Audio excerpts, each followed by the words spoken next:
don't piss about nothing but the time. Flip, Bama, flip. Give me Alabama to break If when somebody takes what's yours, and this is our game, it's our time, and here's the guy's trying to take it from us, so that makes this shit personal. Boom, it's Sunday night talking Bama, baby. I'm JT, your host. Got my man Damo with me tonight, my co-host right up top. And right below us, guys, we got the man, the myth, the legend, that man Randy representing the Dawgs from down Georgia. Sir. How we doing tonight, Randy? Brothers, I am doing really, really good. I had to do some work this morning, but after I got past the morning, I'm like, I'm relaxing and having a good day. So let's do it. I'm ready to do it. I said it backstage a minute ago. Your man Jordan had a big kickoff, or not kickoff return. I almost said kickoff return. A blocked field goal return for a touchdown. So the Georgia boys did good in the NFL today too, man.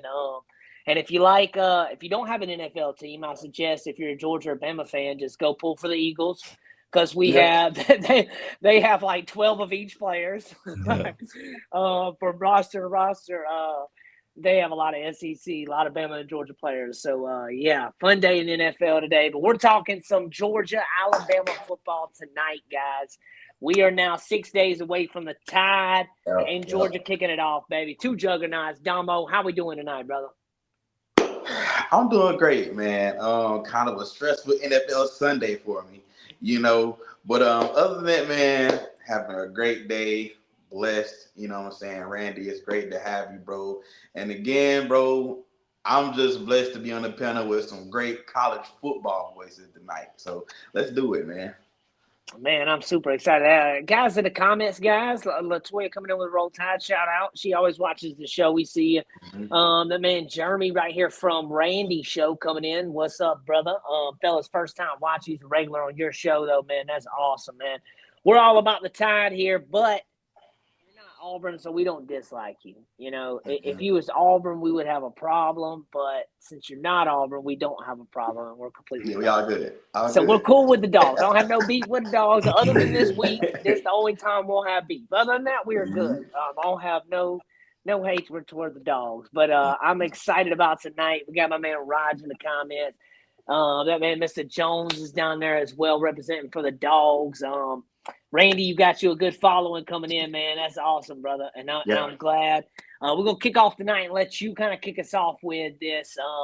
And hold up real quick before we go, though, guys. Make sure you are liking and subscribing to the channel, guys, here at Talking Bama. Make sure that you guys go over to Randy's as well. I'll get him to drop his info here soon. And we'll like and subscribe over to his channel as well. They have some great content for Georgia Bulldogs. Make sure you guys are locked in here with Talking Bama. This is our 4th episode on this new channel, guys. So make sure you are coming to the YouTube channel and subscribing, guys. We have some great things coming up. But kicking it off tonight, keys to victory. We're going to go. Damo's going to do the Alabama side, and Randy will do the Georgia side on these topics tonight. And I'm going to be your host, guys.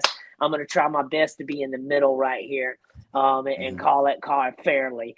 So Damo, you represent the Tide. Randy's representing the Dogs. Keys to victory to start us off, Mr. Randy. What do you feel about the Dogs' key to victory? We can talk about a lot of people talk about Georgia's front seven's always one of the biggest and always one of the best to have. And the NFL plucks from them every year. Some people have questioned Georgia's secondary this year. So I know I've heard that a lot from different people. I've watched Georgia, but I'll be honest, I've not watched them as much other than the Tennessee game than previous before that. I didn't watch a whole lot. So, Mr. Randy, give us a breakdown on these keys to victory for the Dogs, brother. Well, it's like most anytime you walk out and play football, right? The first thing you got to do is not beat yourself. So the thing we know about this Bulldogs team is like a Kirby Smart coach team. They're not going to do that. That's not what they traditionally do. Look, they went up to Rocky Top last week. Crazy loud. That place was on tilt. The Dogs didn't have a single offsides penalty, right? They had one silly penalty early in the game because the guy was trying too hard. Like he blocked his dude out of bounds and got a personal foul for being, out of bounds. So they didn't beat themselves. They didn't turn the ball over. Same thing's going to be true here. Big game, quality team on the other side. Don't go out there and beat yourself. If I'm looking at the X's and O's of the whole thing, one thing you can count on is that Georgia's going to be stubborn about running the football. and they're going to be stubborn about trying to stop the run. So I think they need to remind Alabama that so far this year, they haven't been able to run the ball, right? Bama's been struggling a little bit running the ball. So Georgia's got to show up and be like, guess what? Y'all still can't run the ball. And if they do that and stay stubborn about running the football themselves, that's going to be good. And they got to let Gunner go. They got to let him go do what he does. I know there's a lot out there in the zeitgeist, especially among opposing fans, talking about Gunner can't do this, that, or the other. That's never been a thing that I have had a concern about. Not ever. I'll just go back and look at all my archives. Gunner Stockton's not the problem. Georgia's got issues, legit questions. That's not one of them. Now, does that mean he's going to play perfect every time? No, but it does mean that he's in the 4th year in the system. He knows where to go with the football, and he can push the ball down the field whenever the opportunity is there. And when he does, he's a better deep ball thrower than he is short to intermediate range thrower. So if he has an opportunity, I'm not concerned about him, and they need to let him play the game. And what I mean by that is, let him run the offense. So whatever that is down the field, when it's there, take the shot. But also the thing that, and you don't have to be a genius to know this, if you watch Bama over the last year and a half, they still have an issue with a mobile quarterback. So does that mean you need to run Gunner 15 times? No, but run him 5 times, 7 times. Make sure that they account for him, because if you do, that's going to open up everything else on the back end. So I think that's one of the keys too. You got to let Gunner go. And beyond that, I mean, we just got to find out who Alabama is. I understand they've had a couple of weeks here where they've looked really nice, but being around the sport for a quarter century, I'm just telling you, what we saw against Florida State, I'm not so sure you can flip a switch on that. So the Dogs need to go out there, and for lack of a better phrase, they need to just challenge Alabama's manhood a little bit and be like, hit them in the face and just see, like, are y'all going to respond? And if they do, great, then game on. And if they don't, then Georgia needs to put their foot on their neck and do something about it. So I think that's where we are. It's going to be physical. It's going to be fast. It's going to be violent. So show up, don't beat yourself, and let's go get this thing. Yes. I agree, Randy. And one thing I'll say about the mobile quarterback thing with Bama, and I'll say it's more or less a mobile quarterback than a running quarterback. And what I mean by that is the mobile is the elusives, the Johnny Manziels, the Kyler Murray types, that you get back there and this ain't on the playbook. Everything's going to crap. You just got a guy on the field, and you have to make things happen. The coach can't draw that up. And Gunner is great. I like how you pointed out that long ball.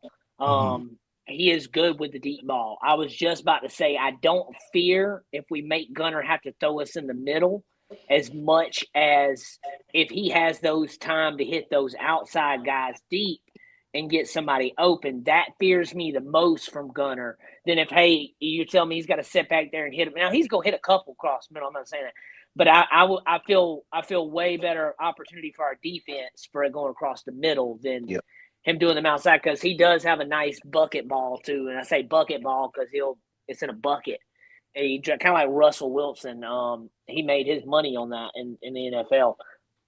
Bucket balls. And Georgia's got a couple guys that get it. What's the Dylan, number 86? What's his name? Dylan what?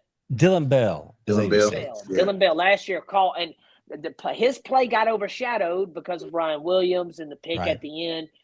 But if everybody remembers, he also had a nasty grab against Bama and waltzed in the end zone off a crazy 70, 60-something yard touchdown pass last year. So Bell is nice too. I've noticed that. So that's what we'll have to watch. Damo, keys to victory for the Tide right here. Randy kind of broke it down perfectly. Running quarterbacks gives us fits. Can Bama flip that switch from week 1? And I was going to be like, yeah, we were on the road, but guess what? We're on the road this weekend too. I think a lot of factors happen week 1.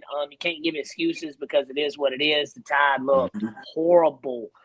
And like Randy said, we played a couple of, so-so teams, Monroe, Wisconsin, Big Ten, but kind of like, so I get it. Kind of want to see what we're like. And then I want to see, my biggest question for the Tide right here in the key to victories is what we're going to do on the road.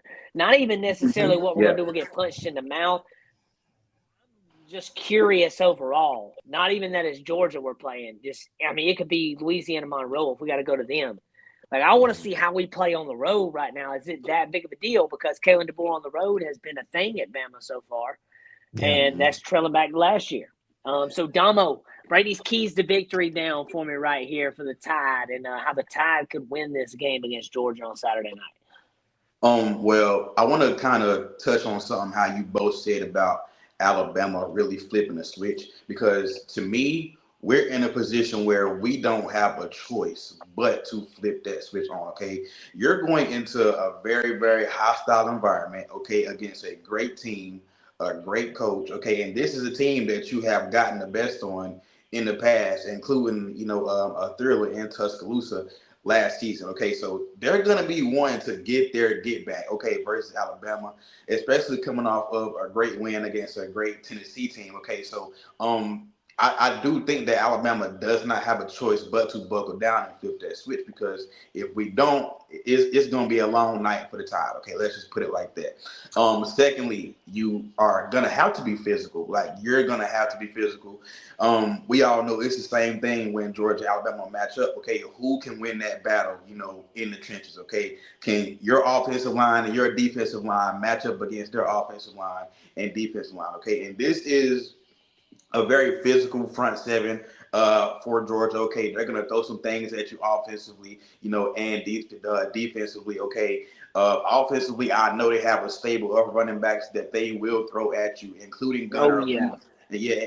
And including Gunner, who can use his legs. Okay, so can you get there? Can your pass rush get there? Can your interior defensive line, can they be physical enough? I'm hoping that we get Tim Keenan back. If Tim Keenan does get back, that will be a big lift for Alabama. And I also do not want Alabama fans to sleep on this Georgia wide receiver core, because they can make plays when needed. Okay, we also seen that versus Tennessee as well. And if it comes down to a point where Gunner does, in fact, use his legs, I want to see if our linebackers are disciplined enough, to really use their eyes, And I think another key to victory is that we do not put Ty Simpson in situations to where he has to be the hero, Get that run game going. Hopefully we get Jan Miller back, okay? Try to establish their run game very early on, okay? And like Randy said, Georgia's going to make you run the ball, okay? They're going to do that. They're going to test you and see that can you run the football. So I do think that is key for us to establish the run game early on, okay? As far as Ty Simpson goes, make his job a lot easier, okay? He's got the receivers, okay? He's got his RB1 coming back, okay? He's got a good tight end group, and hopefully the offensive line can have it together this week also. So yes, man, be physical. They're going to test your manhood, answer the call, and just don't put Ty Simpson in pressure situations. I agree, especially with the Ty Simpson hero remark. That's a perfect way to put that. And Georgia has a running back I like, man. And Cash Jones, ain't his name Cash Jones? Ain't that his name? 32. Hey, now I like him. I saw him running the ball the other day, and I said, "Who is that?" And then I kept seeing him out there, and I was like, "Oh, he plays. He gets some PT." And he just kept getting reps. I do like Cash Jones. I think he's a good running back. Y'all got a stable of them, actually, a couple guys that are really good. I think Georgia-Bama is going to be the game of the week, despite where college game day may be going. I get they want to overlook it. Some of that's our fault, though. We can't be mad at Georgia. They're sitting ranked 5th. We're at 17th now. We got pushed back. So, I mean, we had a bad out the gate thing here. But I think at the end of the year, when you look at that Florida State loss, you're going to be like the ACC undefeated champion beat Alabama week 1. I think Florida State's going to run the ACC. I do not think – I'm telling you like this, man. Miami last night beat Florida because Florida don't have a quarterback. If Florida had a quarterback, if Florida had a quarterback, they would be in the national championship contending with that defense. I feel bad for that defense. That defense, I know it's off topic a little bit, but Florida's defense is great, and their quarterback played great is last night. 5 picks against LSU, and you lose by 10 points, bro. Yeah. Come on. Yeah. Come on, man. You could have won that one last night. You could have won that one. And I want to say, Florida's defense kept them in that game for a good Yeah. 3.5 quarters, and I just feel like their defense got gassed at the end. That's all. Yeah, they're not getting any gas put in them from like, oh, the offense score, we're back in it, baby. We got to get one more stop. Like, they're like, okay, yeah, we're still not scoring. So it it is what it is. That's a little off subject, my bad, guys. But I just had to speak about that real quick because I do think Florida is a quarterback away from being actually good.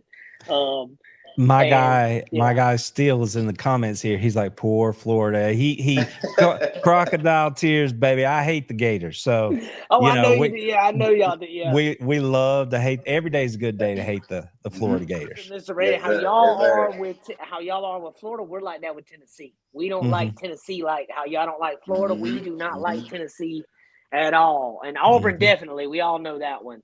But Tennessee is our one that we're like, it's that orange, man. It's that orange, man. Something with that orange, But keys to victory though. Mr. Randy broke it down perfectly right for the Dogs. Hey, if the Tide don't respond back, you put the foot on the neck, put them out of misery. That's what you do at that point. I think Georgia's going to be ready to go. I think they're going to be ready to punch us in the mouth to start off with. We're either going to have to dodge, take it, and come back. And like Damo said, trenches one good thing. Don't let Ty be the hero. He don't need to be the hero. He needs to be just the guy. Like, he just needs to be mellow, cool Ty. We don't need him trying to have 500 passing yards because then we're going to be putting in some situations that, we don't need to be in one. I personally wouldn't mind a shootout against Georgia because I feel we can score. I'm just more worried that at that point their defense gets the extra stop and we don't, if that makes sense what I'm saying. Because in a shootout, it comes down to who got the one stop somewhere. Somebody got a stop somewhere. And that was the turning point, So I don't want it to be that. But moving to the next topic, this is probably one that I actually saw Randy post about as well today, about the home field advantage. Is this going to be a factor right now for the Tide rolling in to between the hedges at Sanford Stadium? That right there, we haven't been there since 2015. Last time we were there, Kirby was with us. Now Kirby's on the other sideline. We're coming over there to their place. Beautiful stadium, beautiful atmosphere. From what I know, I have some Georgia buddies of mine that go to games. It's a lot of fun, man. They compare it to how I talk about going to Tuscaloosa and Bama games. So I assume it's similarly the same. They're going to be rocking. Keep in mind, they are 1-9 versus Bama last 10 matchups, so they want this win. This is and like Randy, I like how you put it on Twitter, how this is a turning of the new leaf, though, in a way, like as in like saying, all right, so the Saban's gone now. We're in a new little era. It ain't the same kind of era. It's like, if you look at Bama versus Tennessee since 2022 to now, it's a whole different look versus the last 10 years when you look at it, So when you start looking at this, we played Georgia 21. They got a natty out of us. We've won, 2 since then, but Georgia's been in the national championship picture, and we've been kind of boggled out of it. And then kind of in there, kind of not. Kind of in there, kind of not. Our last season, we hold off beating Georgia. I mean, for real, if you look at it, that's our best win last year was beating Georgia. Other than that, we didn't do. Yeah, we didn't really do a whole nothing lot. at all. We Nothing didn't. at all. Disappointing, honestly. That was disappointing. So home field advantage. Do you think that this is going to play a big role, Mr. Randy, right here with the Tide rolling in right here? Do you think it is a significant role if it does? And do you think it is just describe the atmosphere some for maybe somebody that hadn't been to a Georgia game as well? Well, the first thing that everybody needs to understand is 10 years is a long time. And the creature that they're going to see on Saturday is nothing at all like what happened the last time that Alabama came to play between the hedges. It is an entirely different animal. I mean, it's going to have a feel of like 2013 LSU, which was a top 5 matchup. It's going to feel like 2022 Tennessee. It is going to be ripe. And I have to admit something here, because last year when Georgia was going to Alabama, frankly, when I looked at that part of the game, I didn't like give it much credence. I was like, it's an SEC team. It's an SEC stadium. They're going to be loud, but SEC's loud like in a lot of places. And Georgia has a good recent history of going on the road and just handling that. But the fever pitch of everything in that first quarter, especially, was a bit of a tidal wave, and it kind of washed over Georgia, and Alabama's out early, and that is what it was. I just didn't give it enough credit. And frankly, that's because of like the 10-year thing. Like prior to last night, I think the last time Georgia played at Tuscaloosa was during the COVID season. So that doesn't really count. Yeah. So maybe before that, I don't recall. Was it 07? Maybe 2007. Yes. Yeah. 2007. Yes. Georgia just didn't come to Alabama. So when I looked at Alabama as a like a crowd noise thing, like I just didn't care. Like I didn't factor it in because we don't get to go over there. I wasn't used to it. You know what I mean? Like I just wasn't paying attention. I was impressed with what the Alabama fans did last year in that game. Okay. So with that said, they were that way because it was such a big deal to the Alabama fans. Like they really, really wanted that game because it was a statement game. It was an identity game because they didn't have Saban. So they wanted the win over Alabama or over Georgia to say, we're still who we are. Mm-hmm. The rest of the season might betray that a little bit, but that's what happened that night. Like it meant everything. That is what it's going to be for Georgia fans Saturday. They're going to match that. It's going to be like that. So that's where I go back to like what happened at Florida State, not the physicality of it, but the mental toughness of it. Right. So are they going to be able to sit in there and hold the water and not jump off sides? Are they going to be able to, when it's crazy and everybody's on them, are they going to be able to execute the way you want them to execute? Right. I think it's absolutely going to be a factor. I think that the Georgia fans are going to show up and show out. And I think that it's going to have a huge impact on the game, because when we talk about mental toughness, we talk about your ability to focus and execute. And again, just off of what we've seen, I'm just leaning towards the fact that I think this line, especially the offensive side, might be susceptible to some of that noise and difficulty that's going to be caused by the Georgia fan base on Saturday night. Now, I might be proven wrong. Bama might come out, jump out early and take the crowd out of it. And, it could happen, but I don't think that's how it's going to go. I think if anything, I think this game's going to be a trade and blows game. In my opinion. I don't see the Tide running away. I don't see if Georgia does. I think Georgia's the one that jumps out early in this one, if anything, and Bama plays a little get back. I've been bouncing. I'm going to say it at the end of the episode. We'll give our score predictions. We will, if you want to, you can, Mr. Ray. If you want to wait till the day of the game, that's cool too. Either way, however you want to, that's fine. But I've been bouncing, and I've been on these two scores for this game the whole time. And you talking about that has got me even thinking more in it, because I know the Georgia fans are itchy for this. I got a couple Georgia buddies. Where I live at, I'm right next to Georgia. So, like, there's a whole bunch of Bama Georgia fans in this side, in Florida too, in this like pocket corner where we live at in Bama. And, so – I get it, man. Georgia fans want it. Bama fans need it. I would say Bama fans need it more than want it, because at this point we need the win. We need the not the two losses, right? We don't need two losses this early. Yeah. We're not out of it, but 100% cannot lose another game. I also want to add in that if we do go in there, and let's just say we go in there and we handle the environment perfectly fine.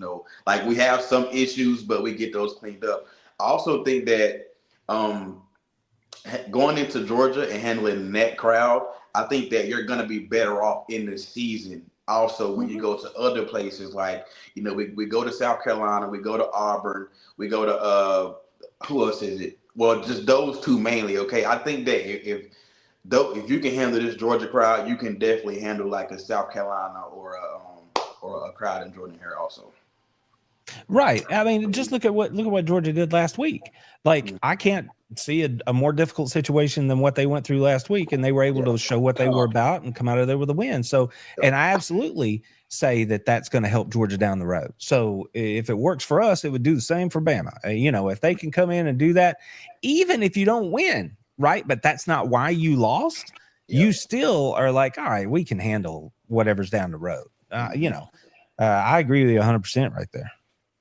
I like that too. South Carolina, Missouri. Yeah, I like that. South Carolina, Missouri, Auburn. That's who our big road games are this year. Everybody else we get really at home, other than and the Georgia one this weekend. We get everybody else at home this year. LSU comes to us. Oklahoma comes to us. Trying to think. I'm missing Vandy. Got to come to us. And hey, you can laugh about Vandy, man. They're getting better and better every year. Literally, they're getting better. And they did get us last year. I told somebody the other day. I said, there was a younger fan. He's an Auburn fan, and he was clowning about it still. And I said, you want to know how long it's been since Vandy beat Bama? There has never been a cell phone text message ever saying Vanderbilt beat Alabama until last year. I said, you want me to go one do you one better? In 2022, before Tennessee beat Bama in 2022, there was not an iPhone ever send a text message stating that Tennessee beat Alabama. The first iPhone message ever that went through of Tennessee beating Alabama was in 2022. So, no iPhone 4, 5C, 6, 7, 8, none of those phones have ever sent. And I was like, that's crazy to say and think about, rivalry games. It's fun to find those stats and that stuff. Damo, give me your home field advantage real quick. Do you think it's a big issue for the Tide right here? Randy gave out his on why it will be, and I do agree that we're going to have to come with it, and those fans going to be rowdy. How do you feel about it, brother, going into the in between the hedges? I think it will only be a big issue if Alabama makes it an issue. Okay. If we don't come in there and we're not disciplined, we're not focused, we're not on our A game, then that home crowd is going, kind of have their way with you, So I mean, mine is kind of short and simple. I think it will only be an issue if Alabama makes it an issue, okay? Because we could go in there, like Randy said, we could go in there, do our thing, and take them out of it early, But I do think that's something we kind of can control. I can offer a little perspective on this for whatever it's worth, because we are only 3 games into the season. But I've been fortunate this year to get to be on the field for games shooting. So it shocked me, I was literally my jaw fell open. The first series against Austin P of all teams, before it got crazy and all the rain and all that first series, Georgia had a big defensive series. They got off the field 3 and out. When it got to 3rd down against Austin P, I was behind the offense at the back of the end zone. So not even at the loudest part of the stadium. Okay. The students were at the other end, but it was so loud on that 3rd down. I literally was like, ow, that hurts my ears. And I'm, right down here, and this is friggin' Austin P. So whatever that means, that crowd can get it up, and get after it when they want to. So we'll see. I know they're going to be juiced. It's just if the team shows up and does their part, then we'll see how crazy it gets, But I was impressed, honestly. I was like, I wasn't expecting it at all. Not against Austin P. They got me a little bit, and I think it's because Bama fans are just kind of rowdy this year. But normally you don't hear 11 a.m. Bama games get rowdy. I went to the Wisconsin game last week, Alabama, Wisconsin. And when the Ryan Williams 75-yard play broke out after halftime, half the stands were still empty from people at the concession stands because the quarter just started. It was first play of the 3rd quarter. Yeah. It was still so loud when I looked over at my wife and our daughter we brought to the first game. And I was trying to tell her, did you see what happened? And you can't even hear, you can see the mouth moving, but you don't even know what nobody has said. I couldn't even hear myself speaking in the moment. Still people were the stands. And that just goes to show you when a football program is when their fans are bought in, that's great. And Randy, I definitely see Georgia being that way this weekend, man. I've never been to a Georgia game. I got to get to Sanford. I got to get there. I got to watch one soon. Yeah, I would love to. Yeah, that is a goal of mine too. I want to watch that, and I want to go to the Swamp. I know you don't like the Swamp, the Gators, but I want to watch a game down there. It could be Bama playing them. Are you going to be on the field this coming Saturday also?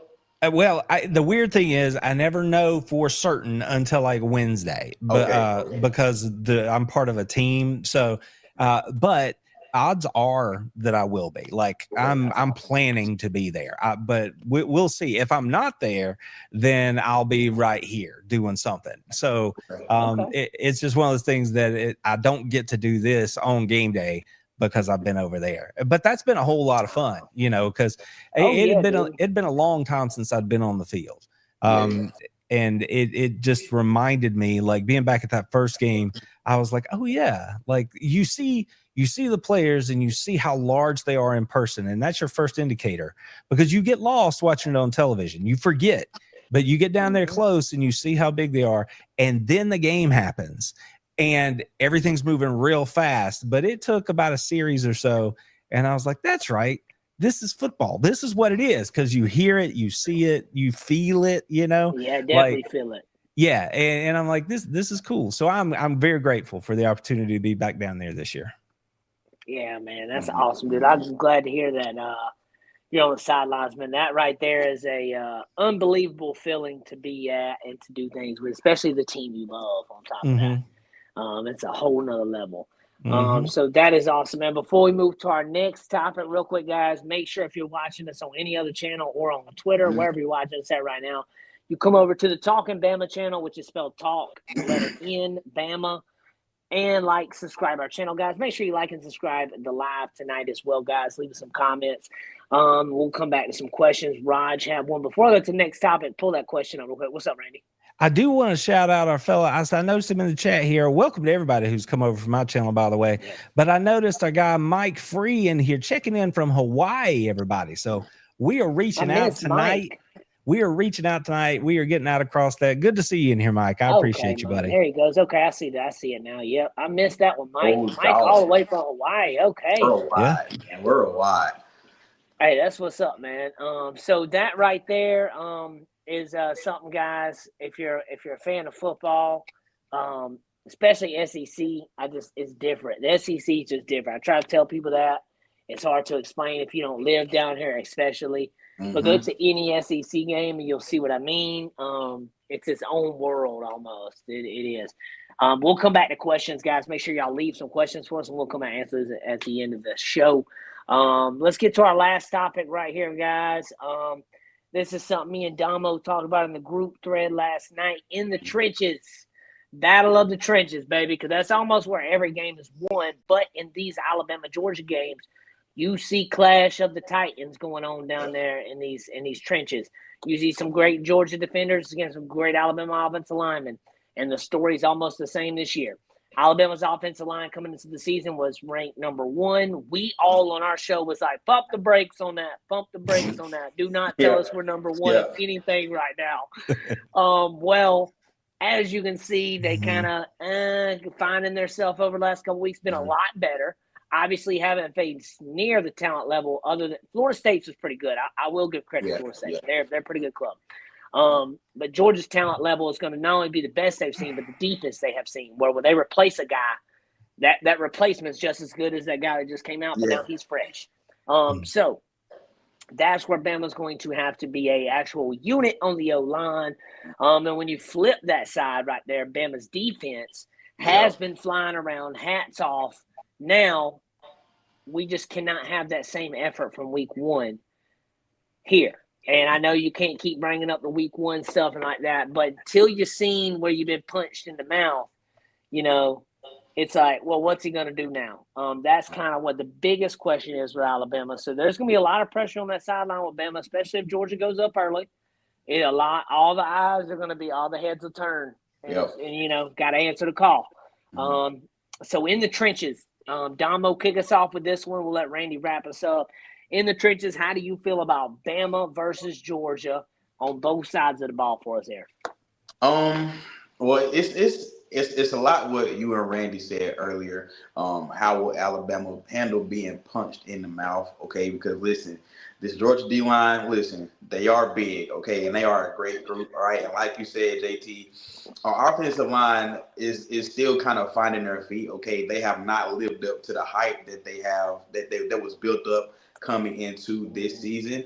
It kind of worries me a bit, but at the same time, I do think that they know what's on the line coming into Saturday, and they do realize that, hey, this is Georgia and Alabama, okay? The toughest team in the trenches is going to win, okay? It's going to be a 4-quarter battle, you know what I'm saying? But when it comes down to that 4th quarter, who can be the absolute best group on both sides, who can win those battles, you know what I'm saying? And who can, it's a battle of the manhood, So, man, I just hope that these guys got the head on straight, bro, and they're ready to come into this game, bro, because it's gonna be a 4-quarter fight, man. It really is. 100% gonna be a 4th quarter fight. Even last year, run away quick with Bama right there, but then Georgia fights back 3rd quarter, real strong 3rd quarter, comes back, early 4th quarter comes back, midway 4th quarter still coming back, held us to a field goal there for the longest, and brought the game back. 4th quarter game, 100%. Do not let up. Either way, the coin flips on that. Randy, how do you feel about the trenches for Georgia versus Bama? Would that be offensive line, defensive line? What do you like? What worries you? Where you at with it? Well, I'll tell you, I really love the fact that there's a bye week ahead of this game because same here. the biggest thing that Georgia has to work on, fix, is the fact that right side of their offensive line was really beat up, and they had, 3-4 different dudes playing those 2 spots last week at Tennessee. And it had a lot to do with the fact that they just simply weren't healthy. Like, we had a fellow try to come back last week, couldn't go the whole time, so then you had to replace him with another guy, vice versa at the tackle spot. So if Georgia can get healthy and show up, then I would probably give Georgia the advantage as far as if we're looking at a box like offensive line versus offensive line. I would probably give Georgia the advantage if I know that they're lining up healthy, right? That's just based off of what I've seen from Alabama's O-line so far. I don't think Proctor's been the guy that he could be yet, and for whatever reason, the right side of the line doesn't look that great to me, so I don't watch it close enough to be able to break it down for you, but it just don't look right over there. So I would probably give the nod to Georgia's O-line there if they're healthy, if the guys that we hope, expect to be there can go. If they can't, we saw against Tennessee that they do have some questions at tackle. So that would be one of the positions. If it's not Green out there at tackle, right tackle, then I would have some questions about how we're going to hold up over the course of the game. So that leads you down the road to quarterback pressure and all the other stuff, right? So that would be my biggest concern. As if we were to turn it around defensively, my thing is, I just said that I think Georgia has the advantage on the offensive line. So my question is, can Georgia get enough push from Christian Miller and Gabe Harris and maybe Q Johnson to get us a little bit of pressure on Ty Simpson? Because I think that's going to dictate the game, because essentially it becomes a numbers game in my mind, not because that you've got Williams or Bernard or whoever that's going to be your number one. It's the fact that when I look at Alabama's wide receivers, I see them as being deep. So you might have 5, 6, 7 guys that you trust to throw the ball to. At some point, you're going to find a matchup that you can win. But the only way Simpson can get there is if he can stand in the pocket. So I think it's imperative that Georgia does what they need to do against a suspect, in my view, Alabama offensive line, and not let him have the chance to get through all those progressions. If Georgia can do that, then it's a good night to be a Georgia fan, I think. I think that's just a big old question. Now, if Alabama, who hasn't really run the ball all year effectively, if they show up and they're running the football effectively and aren't going to bail on it, which is something I know Bama fans are sensitive about, that the Boers like, we got to go. If they stick with it and are being effective with it, then obviously that becomes incumbent on a Georgia defense, which has looked pretty good against the run this year. It's certainly much better than they were last year, to actually step up and do that job again. So I think Georgia is in a good spot to be able to do those things just based off of what I've seen, but they have to show up and get it done. So, Randy, to go back to that Tennessee-Georgia game, if Tennessee could ran the ball more consistently, consistently key here against you guys. I think they could have actually won that game in the first half, honestly, if they wanted to. But well, not really. They could have won in the first half, but they could have been in a way better position, is what I would say. Because when they were up 21-7 at one point, if they could have got the ball back and slowed it down a little bit, like keep now that we're up, keep Georgia on the sideline for a minute, like, and let's kind of wear it down, wear and tear, getting the mental health here. But they couldn't. They had to pass. It was quick. They were quick scores. Georgia, Bama, Ohio State, elite defenses. You're gonna have to eventually nick and pick and beat somebody at that point. You're going to get one or two over the top, but then they're going to cut that off, and it's going to be blown coverages if anything after that, but they're going to cut that off for the most part. And they're going to make you go underneath. They're going to make you get the 3-yard run. Can you get the 4-yard run and be patient? And that's where I think Tennessee slipped up some in that game. And that game was back and forth. That was the best game I watched all year, though. But for Bama, got to be consistent. Go ahead, brother. Consistent's the right word, and I would say you said Tennessee slipped up. I would say Georgia stepped up. Well, so that middle of the game there, they really did play the run a whole lot better, and that really changed what Tennessee could do. Because it changes what they can do offensively or what they want to do, and Georgia was on their P's and Q's. I don't know what happened to that in the fourth quarter, because they drove the ball right down 5 yards a pop in the run game. I'm like, what are we doing? That's why I said consistently. I didn't want to say like they couldn't run, because they had moments. Yeah. There was definite moments where they were doing their thing. But it was a consistent. Same thing with Bama. I'm getting to the point of where Bama will have to – we've done it at moments throughout the year where it's like, all right, Ty looked good there, good handoffs. We're running lines, blocking good that drive. Next drive, it's like we forgot what football was. So consistently, in my opinion. Now, Bama could be getting back in my opinion, the two – if you had to break down Bama's roster at the beginning of the year and you said, give me a top 10 people, two of these guys are top 5, in my opinion. Tim Keenan and Jam Miller. Both of those guys are heavy pieces we have not even seen play for the Tide yet. And beyond locker room guys, too. We're not talking about just on the field guys. These guys are the sideline guys, the locker room guys, the in the trenches with you guys. Tim Keenan can take up. We talk about us not being able to stop the run on defense. 2-3 blocks. Very, very well. 2-3 blocks. Yes. Yeah. Tim's going to take an offensive lineman or two with him, just him. And you're going to put the best one on him, or you're going to put 2 on him. You're going to have to. He's going to stop. And that's going to leave your linebacker or whoever, your end, whoever you have moving around. We move down to safety sometimes too. That keeps him unblocked most of the time, unless they bring an extra tight end for the line at that point, to pick up whatever. But that's going to be big. We talk about our run game. Jam Miller, our number 1 running back. We're running right now with Kevin Riley. If you would have asked everybody on our panel before the season started, we would have said he would have transferred. Okay? Because we didn't see this coming. He was a guy that myself, I said that, hey, I don't see him touching the field at all, okay? And these first, 3 games or whatever, man, he's starting now, bro. So, and he's good. He's good. It's not a hating thing. He's good. Consistency is the thing, because we're giving 5 carries to him, 5 carries to him, and 5 carries to him. I think we need to give a little more carries to the main guy. And I think a lot of that's been diverse because of Jam. We have not had Jam.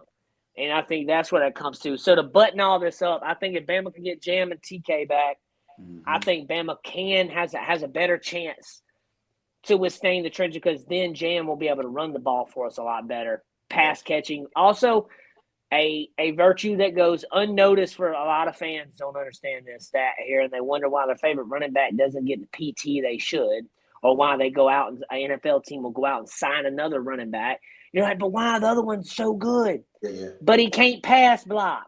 If you can't protect that quarterback, it don't matter. You're going to have a backup running back that can't. We seen not Jam Miller. We seen Richard Young get blew up on a blitz, and he was out the very next play. So definitely. Yeah, we need Jam back. He's a great pass blocker too. Go ahead, Ray. You mentioned Cash Jones earlier. The reason Cash Jones is the 3rd down back at the University of Georgia is not only does he have really good hands, but Bud will stick his face in a fan like that, and he's good at it. And the other guys are good too. I'm not knocking them, but Cash has just earned his role, and that doesn't mean he can't carry the ball. But last season, stats don't lie. Cash had more receptions lined up as a running back than he did actual carries. So he's in there for a reason. Now, he's a hard runner, but that's not where he makes his money, if you know what I mean. Yeah, man, you're not going to give him the ball 22 times a game. I completely get that. Now, he is a spot toucher, but he's that breath of fresh air guy where it's like you've been bang, bang by this guy, bang, bang by Gunner and the line. And then you got this little short guy, a little speedy, little jerky guy just comes out of nowhere and you can't grab him. He ain't the same size as the other guy. So it's that change of pace. It's that fastball to that outside curve, and it gets you, every time. Kat came in late. We see girl. That girl said, "I'm fired. I'm late." Thank you for joining us, Kat. You're not terrible. You're a wonderful person for joining us tonight. So that right there is a great way to look at that, guys. The trenches are going to be where you look at for this. And before we get to the questions, Damo, we're gonna give our predictions out. Randy, you want to give yours tonight? Well, I mean, I can. I actually gave mine out, before the season. Like I've already picked the game, and I don't plan on changing my pick, but I can explain it if I need to. Because that's what we'll go there. Of course, when I issued it originally, there were a lot of dog fans who were like, "Yeah, I don't like you anymore." Wink, wink. So we'll see how it goes. But no, I don't mind talking about it at all. Okay, go ahead. You start us out tonight, then, brother. Yeah, it's when I did my preseason prediction for the full schedule, I looked at it and thought Georgia's probably, and I was looking at their youth, and I was looking at just the way the league is and all those things. I said, I really think Georgia's probably a 9-3 football team. I think they're going to go 10-2, simply because of the superstructure of what Kirby is, who he is, how he does what he does, right? So I had them at 10-2. I know 10-2 to infinity in the SEC these days. Everybody says 10-2. Yeah. But I did pick my losers, and it was Alabama, and then I had them losing to Georgia Tech at the end of the year. I had them losing to Alabama, not even about Alabama. Doesn't have anything to do with Alabama. It has something to do with my Bulldogs. It's just one of those situations where you want me to tell you how Georgia's going to win this game. I can absolutely do that. But as much as I stand on it that Georgia's 8 consecutive wins over Tennessee did nothing to help them beat Tennessee on Saturday, Alabama's 9-1 record against Georgia does nothing to help them beat Georgia on Saturday. Agreed. But I'm still going to say that I'm picking Alabama until Georgia shows me. They got to go show me. That's all. Show me, I think Dawgs. that was a lot of Tennessee fans said that too. They were like, I can't say Tennessee's going to win because they got to show me. I know one of the biggest Tennessee fans I know said exactly what you just said right now, man. Yeah. So I'm all about my Dogs. I am. I can tell you how they're going to beat them, but I'm going to pick Alabama. So love me or hate me, Dog fans. That's what it is. I just want Georgia to show up and show me. I believe in you, boys. Just show me. Yeah. Damo. All right, so the Dog fan went Bama. He gave his reason why. Went G-Tech at the end of the year for Georgia as well. Georgia Tech actually not a bad ball club. You know what? Not a bad ball club. I think they might be the best team in the ACC. Just my I think them and Florida State, and I would be right there with you. I'm blinders are up on Miami. I'm sorry. I know you probably have your own feelings for Miami for your own reasons. I don't know if you like Beck or not. I would probably been okay with it. I was not a huge Carson Beck fan. I like Gunner way more, but I do not. I think when Miami plays a team with an offense for real and a halfway defense, you're going to see the Carson Beck 2.0 come out again when he would struggle at Georgia at times and like that. I think you'll see it. Now, we'll wait till we get there. I think Florida State could beat them by 17 to 20 points. I think Florida State could put it on Miami. I'm going to be 100% honest.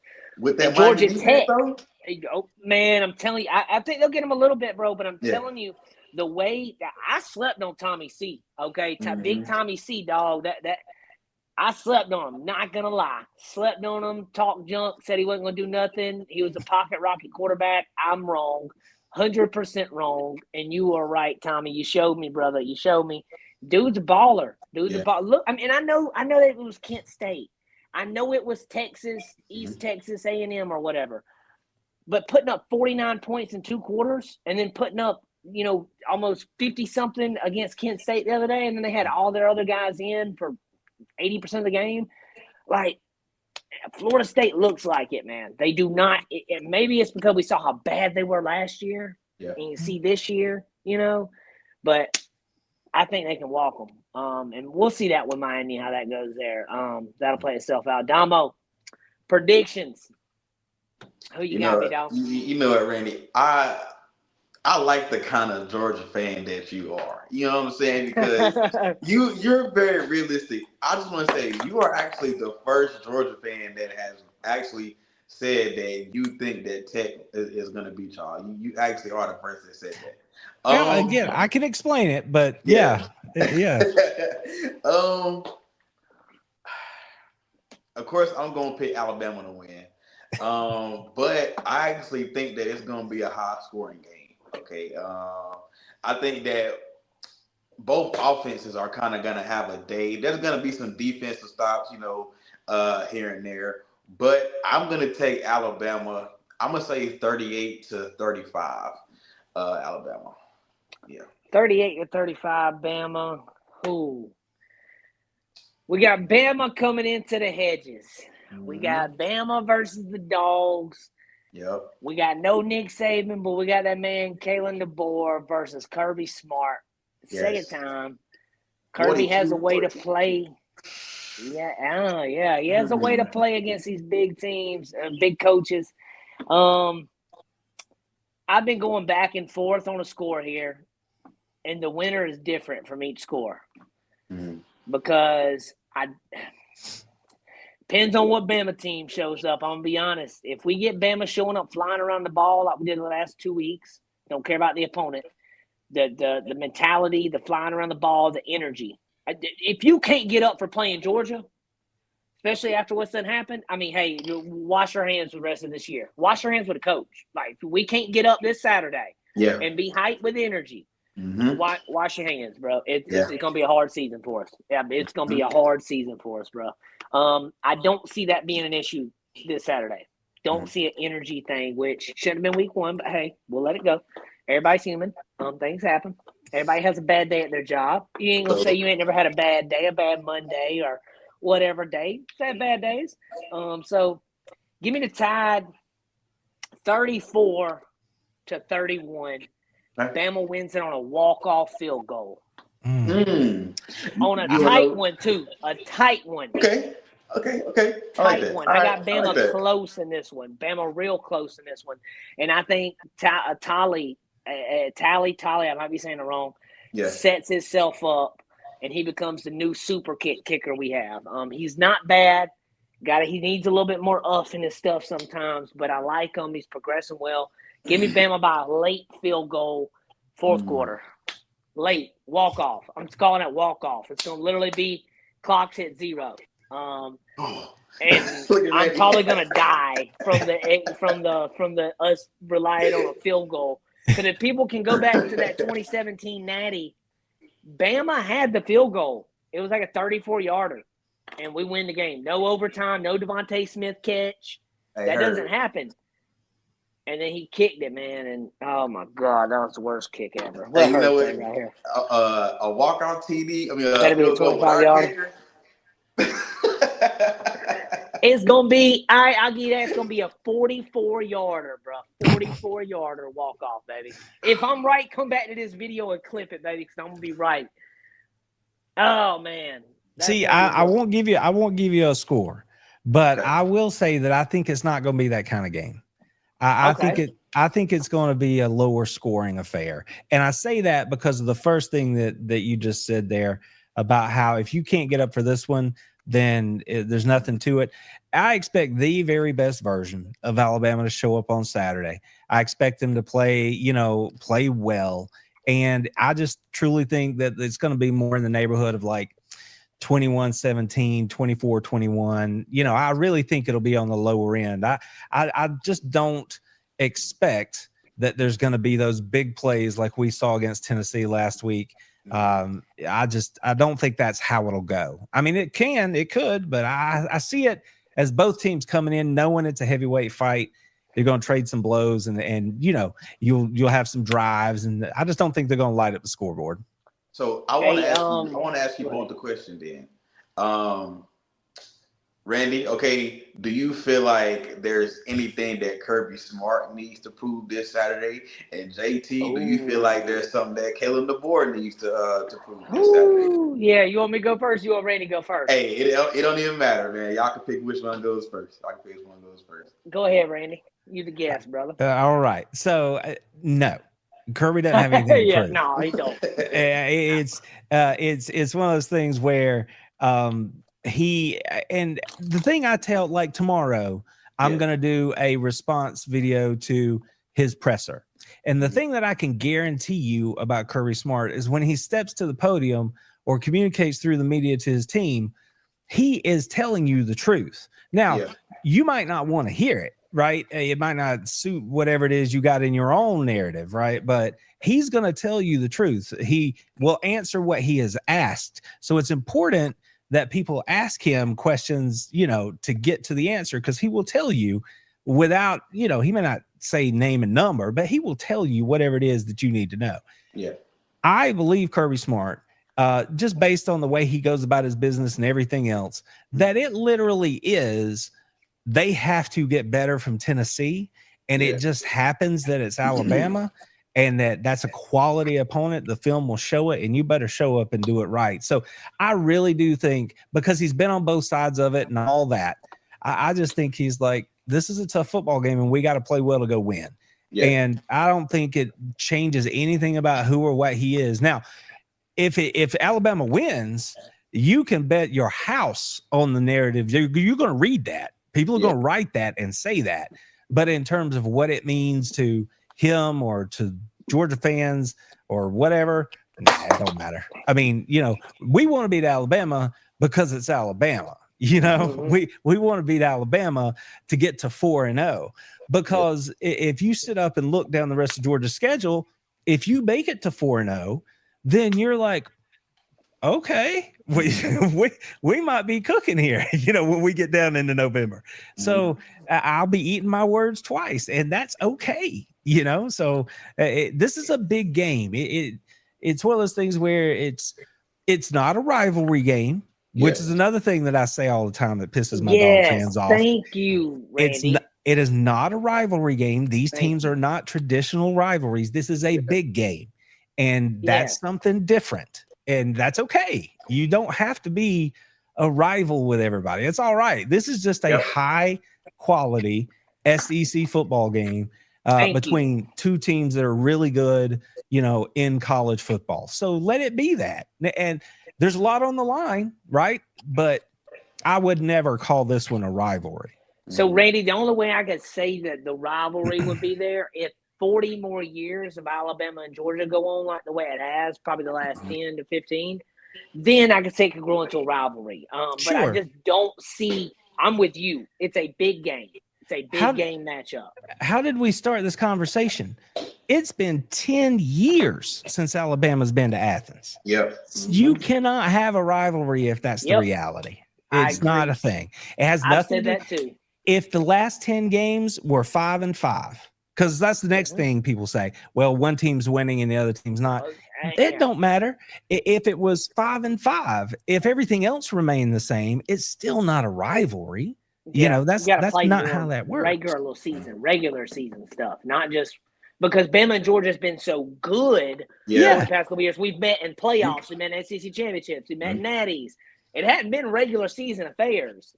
That's right. There's been the 2020, the 2015, 2008, and that's 3 times in 20 years almost. Okay, so we came to Tuscaloosa in 2002 and then again in 2007.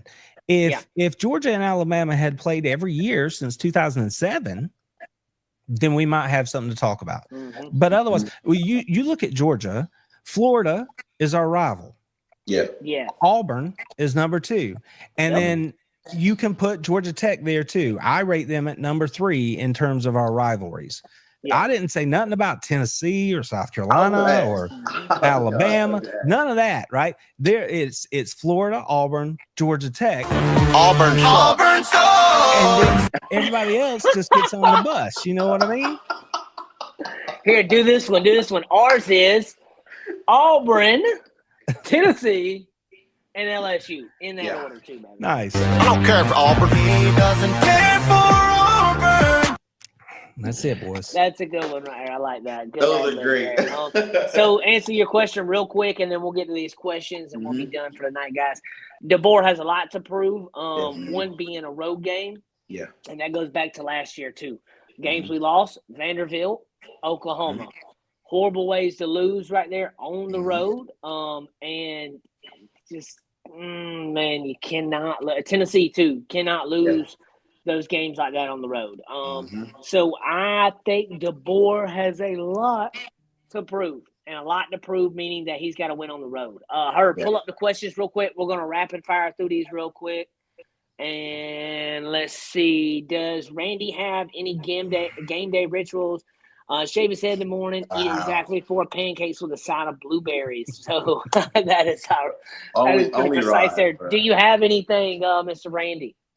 I do not. I chalk that up to quarter century working the game. You know what I mean? I could not. I haven't been able to develop any of that because I was always like, got to do this, that, or the third thing, you know. But I will say this, for the last little bit here, I've been able to be at home with my girls on the weekends in the mornings.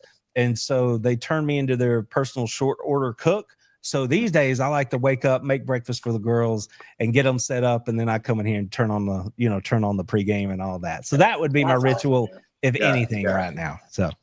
Yeah, I got 3 daughters, man, and they are never not hungry, and I have a wife. So they are always hungry. They are never not hungry. It don't matter if they just ate. They can be talking about what they're going to be eating next. Little girls, man, yeah, they definitely do. So I'm somewhat on that ritual too, Miss Randy. When I'm home and not have to work on Saturday mornings, I definitely am doing some of the similar stuff as well for that. I have a ritual. I put on a jersey. The moment my eyes open up, I go in there and just feel what kind of game. I have all types of Bama players, defensive to offensive. And I'm like, what type of game we need today? We need a defense game? Give me the defensive jersey, baby. We got an offense game. And then I'm also the type, man, let us not be doing good in commercial break. All right, bro. I don't know if y'all, Damo does. But Randy, if you're on TikTok, my wife records me. I have a page called JT the Bama Fan, and she records my reactions, and they go viral quite a bit. The Florida State one had like the Florida State one had like 500,000 views. They were eating me up on that one though. I was losing it, but I watched the game with a lot of passion. I'm a big Bama fan ever since I can remember. Man, me and my dad, you talk about traditions. When I grew up in my house, Saturday mornings, we were up. We were watching college game day. We were watching Alabama football. Grilling, cooking, chilling. It's just a big thing. If your last name's Tucker, you yell Roll Tide. It's just – that's how it is. So pull the next question up for us real quick, Herb. Is Georgia injured at all? That would be a question for you, Miss Randy. I actually wanted to ask you that earlier. Like, all right, y'all have any – and I touched on it a little bit. Like the offensive line, there's been some issues there. Juan Gaston got hurt first game of the year. He was starting game 1 as a true freshman and injured his ankle, sat out the next week, tried to come back against Tennessee, was on a pitch count, gave it his best, but he wasn't in there the whole game. So I'm looking to see whether or not he gets back. And the starting right tackle has had a problem with his back. It's just a thing that he's had to deal with his entire time at Georgia. And if he's good, it's real good. And if he's not, then, we get dicey out there at that position. So it's going to be interesting to see if those guys can go because it'll be important if they can. Beyond that, I don't think I'm missing out on anybody. Georgia's pretty healthy. There's nothing going on that I'm aware of right now that we don't already know. They lost a young player against Austin P. He had a season-ending injury, and he was playing, but we can't get him back. So everybody knows about him. So that's about it. Georgia's pretty healthy outside of the offensive line. That's a sore spot. Gotcha.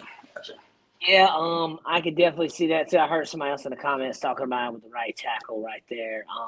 Yeah, we've got our own side of injuries with right tackle too with Roberts. Hopefully, we'll get him back fully to go here soon. Pull that next question up real quick. Let's see. It's from Raj. Can we limit Frazier and Gunner from running under 100 yards? Combined, no. They're definitely getting 100 yards combined for sure. Now, if you're talking about single and out one, yes, definitely. Gunner will be the one I definitely think we could hold under 100. But at that point right there, I think that question is really going to fall back if Bama gets Tim Keenan back or not. If Bama gets Tim Keenan back, I'm willing to answer probably both of them more under 100 than not, and they could be combined for it, definitely. And now when I say under 100, they could still have 80, 90 yards. I'm just saying under 100. And that don't mean they won't be productive. But I think Tim could slow that down. That's my biggest assumption. Now, we'll see kind of how that goes, though, because I do think Gunner's a good runner, underrated runner as well, hard.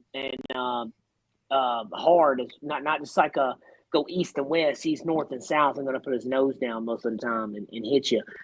Frazier, from what I've seen, same way. I know they use a couple different backs, though. Yeah, they do. They sure do. He wouldn't be the only one I've seen. I've seen what I've watched. There was at least 2 to 3, including Jones as well. And then I don't know the other guy's name, but I know I've seen a couple of them back there. And then mixed in with Gunner as well. So we'll see. I think Tim Keenan coming back helps Bama with that problem right there. If not, yeah. It's gonna be a long day. It's gonna be a long day. That middle's gonna be. We're gonna need some guys stepping up even more. But I think we're getting Tim back.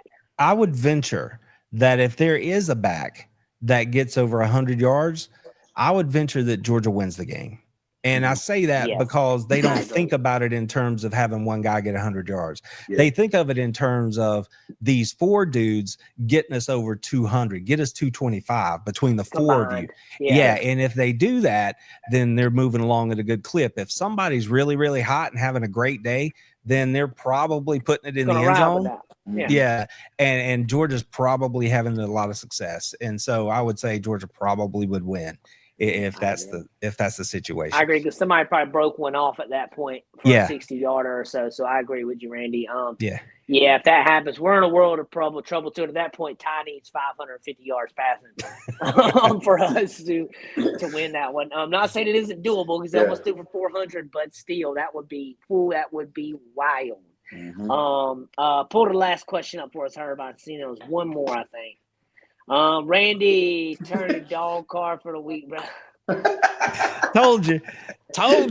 No, man. You can pick another team. You don't have to pick your team every time. I get that. Definitely. Yeah. Jeremy's one of our usuals over there. He hangs in, he knows what's up, and he knows that I'm about the Dogs. But it's just one of those things where I can play it one of 2 ways, right? You can be like, Georgia's never gonna lose, or I can try to tell you how I think it's going to go. So I got to tell you how I think it's going to go. And Randy, before we gave our season stuff before too, I had Bama losing to South Carolina. And I said that South Carolina was going to run the table and be in the SEC championship, either undefeated or 1 loss to us. I still think South Carolina's hot. They lost that game to Vanderbilt because they didn't have Sellers. If Sellers would have played the rest of that game, I'm telling you, they would have won. They would have came out and found a way to win it. Did they win yesterday or did they lose? Missouri beat them. I did not finish watching. I did not finish watching. I fell asleep late last night too, so I didn't even finish watching half the games that were on. When Bama don't play, I don't know why. It's like I don't feel like staying up to watch all the games as much, man. And that Florida game I did watch, and then they upset me because I thought they were gonna get their one save to Billy riled up and win the game, but no, Billy's gonna be gone now.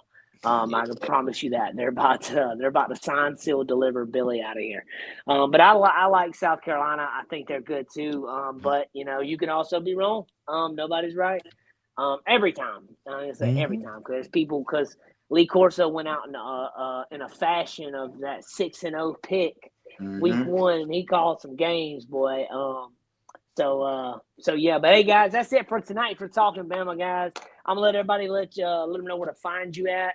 Mr. Randy, let the people know where they can find you at, where your podcast is, and social medias as well, brother.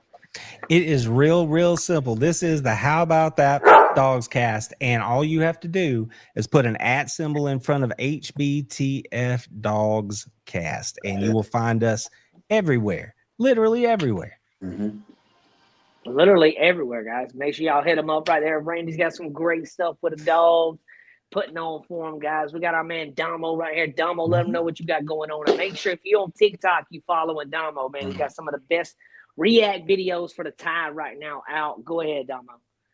You guys know you can find me on TikTok at Damo Reacts, okay? That is where I do really all of my Alabama talk, okay? I do troll, okay? So please don't get in y'all feelings, bro. It's just trolling. So go follow me over there. And when you get there, follow me, okay? And then click that link in my bio, okay? To subscribe to the new Talking Bama channel. And also you guys can find me here Sunday night, every Sunday night, again with some of the best Alabama football voices. You're going to hear, man. It's going to be a great game Saturday, and I cannot wait. You boys got your popcorn? It's going to be good. It is going to be last a great time. Last time that was said, it didn't go so good for that coach that said that. But that was also, we had Nick Saban then too. But guys, there's some also great shows coming up as well. Herb and Raj have their podcast coming up. You're going to catch Randy on there with them as well later this week.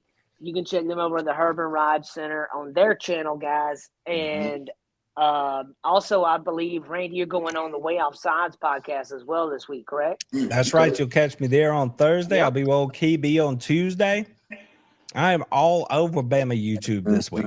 He is going to be all over the Bama channels this week, guys. So y'all get ready for Randy. We kicked it off this week with Randy. We got him following on some other channels, guys. It's going to be a great week. Cotton and Jeff and them are great people over at Way Offsides.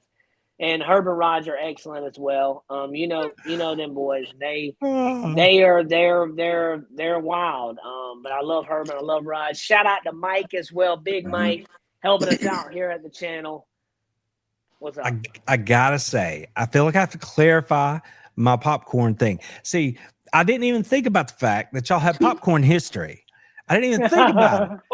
I was actually giving a little nod to my boys, Herb and Raj, because when my bro, Joe, comes on and chats, he's always busting out some kind of prop.